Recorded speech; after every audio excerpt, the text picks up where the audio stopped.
Powered by the Montana Television Network. This is the 10 o'clock news on KAJ, Montana's news leader. Good evening and thanks for joining us. I'm Don Fisher.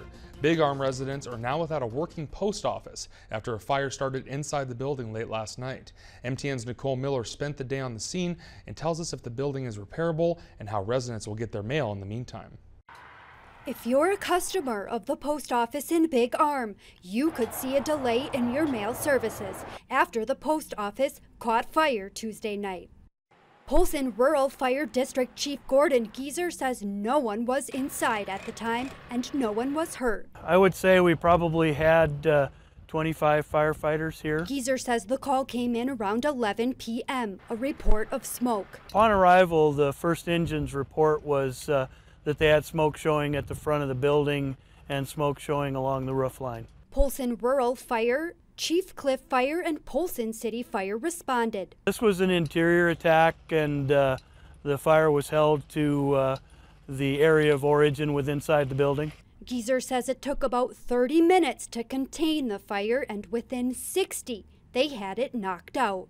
The exact cause of this fire is unknown, and the investigation is in the preliminary stages. Since this is a post office and a leased federal facility with a fire of undetermined cause in the building, the State Fire Marshal's office is contacted, and they're currently on scene here with us, assisting in an investigation of the cause. Geezer estimates the damage at about $40,000. Until the building is repaired, customers will need to use the Elmo post office for mail pickup and delivery. Nicole Miller, MTN News, Polson. And the Big Arm Post Office serves about 250 customers and has 100 P.O. boxes. Mail delivery, retail services, and P.O. distribution will be handled out of the Elmo Post Office until further notice. And if you have any questions about that, you can call them at 406-883-2088. And switching to weather, some light snow seen in the region today, with conditions only set to intensify as we make it closer to the weekend, prompting some winter weather advisories. For more, let's turn it over to Chief Meteorologist Aaron Yost, who has a look at our first forecast. Aaron. Yeah, travel is going to be pretty tricky across northwest Montana here as we approach Thursday throughout the day, as a matter of fact. Right now, though, still seeing some light snow showers here and there as today's system continues to exit the region. This will continue overnight tonight and somewhat of a lull in between bigger systems. So that next one that moves in, as Don mentioned, we do have some winter weather advisories out for. This does include the Flathead and Mission Valleys Thursday morning into Friday morning, where we could see anywhere from 3 to 8 inches of snow. I will tell you the higher amounts will be located closer to the divide and across the northwest quarter of the state. We do have some winter storm warnings as well. Details on your way. Okay, thanks, Aaron. The Flathead Avalanche Center has raised the avalanche danger again in wake of projected snow and rain. The decision was made Tuesday night to up the Swan, Whitefish, and Flathead ranges to considerable avalanche danger at elevations above 6,000 feet. The Flathead Avalanche Center is most concerned about the northern part of the Whitefish Range that currently has the most shallow snowpack in the region this year. The center is saying that the most active areas have been slopes with less than 4 feet of depth, with weak layers that have gotten worse during this recent warming trend. They are also suggesting that if you do venture into the backcountry this week, to use extra care while avoiding steep slopes. And officials say that one person was killed in an avalanche near Fernie, British Columbia on Monday, just about 60 miles north of the Whitefish Range, showing the dangerous potential of these mountain ranges. After a last-minute effort, a deal could not be reached to save the historic Lockridge Medical Clinic building in Whitefish, designed by Frank Lloyd Wright. Demolition is set to proceed. In a release put out by the Frank Lloyd Wright Building Conservancy, a failed negotiation was detailed in which a full-price $1.7 million offer was submitted to the building owner by 341 Central LLC on Monday. Disagreements over the security deposit amount and concerns over the building's current condition led the deal to fall through before today's deadline, which was set by the seller. The Conservancy says that the owner's plans to demolish the building first surfaced in November of 2016.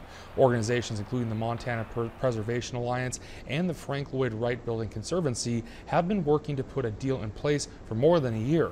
If demolition is completed, the building, which is on the National Register of Historic Places, will become the first viable Wright-designed building to be demolished in more than 40 years.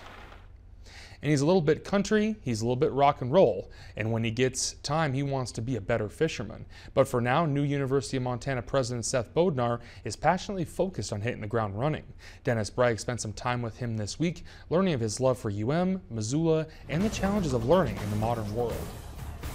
This is a great university that provides exactly the type of education that I believe students need to be successful in the world that they're entering, the world that I've lived in for the past 2 decades, in the government, in the military, in business.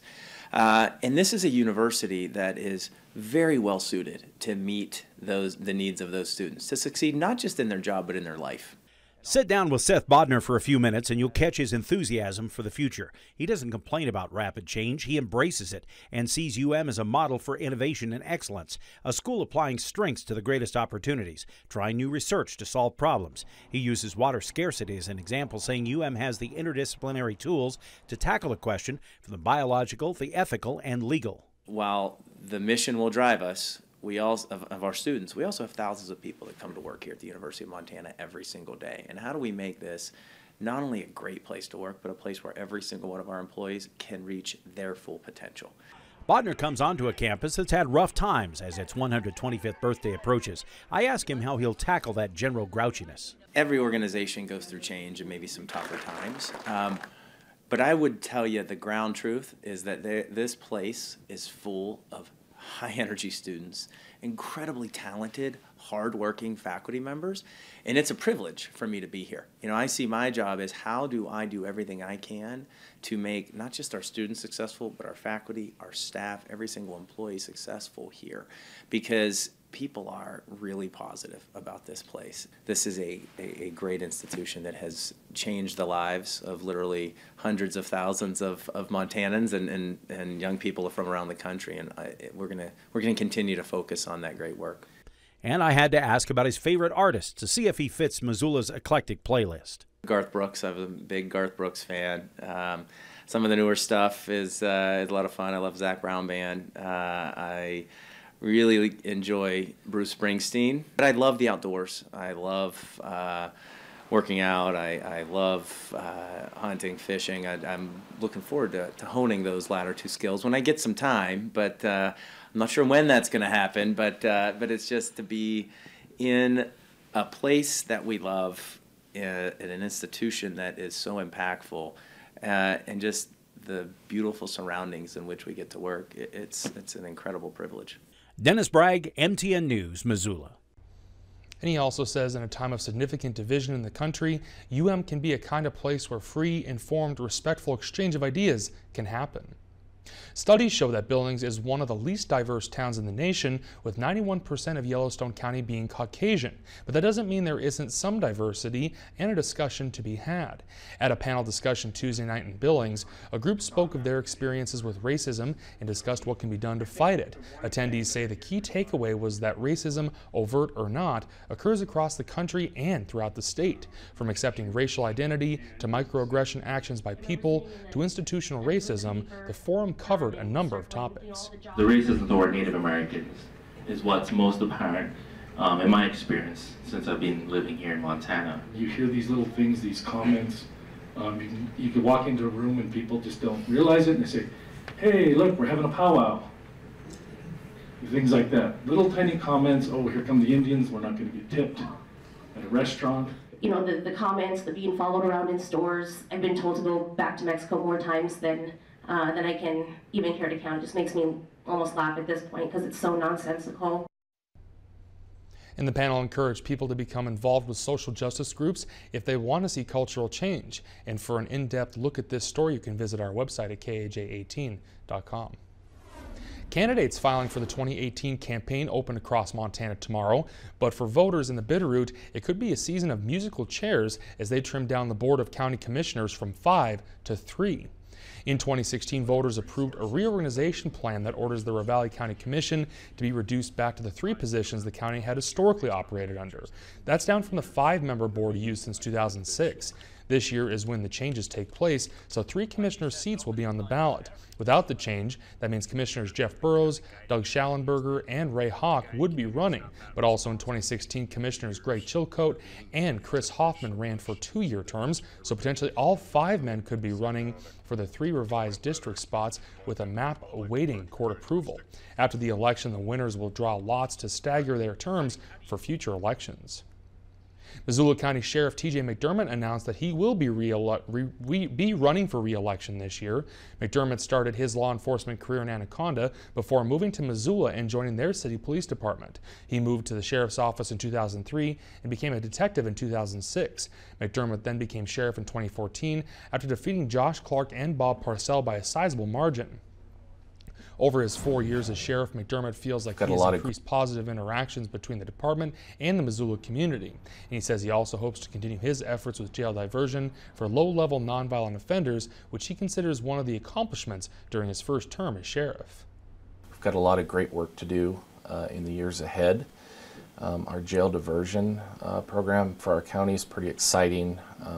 We had a plan that was adopted by the city, adopted by the county, and it addresses the overcrowding issues in our jail, and it identifies nonviolent, non-dangerous offenders, specifically folks that suffer from substance abuse, alcohol addiction issues, and then those with mental health. And it's a plan that makes recommendations for our community to come up with other solutions to treat these folks outside of a jail setting. And in 2011, McDermott was selected by the National Association of Police Organizations as one of the nation's top cops for his role in solving an 18-year-old homicide case. County Commissioner Gene Curtis will also be running for re-election, and County Attorney Kirsten Papps is also among the other incumbents on this year's ballot. The Montana primary is June 5th, with the general election on November 6th. And coming up, Aaron's tracking the next system that's moving into our region that's expected to bring hefty snowfall to northwest Montana. Plus, later in the show, we'll take you to California,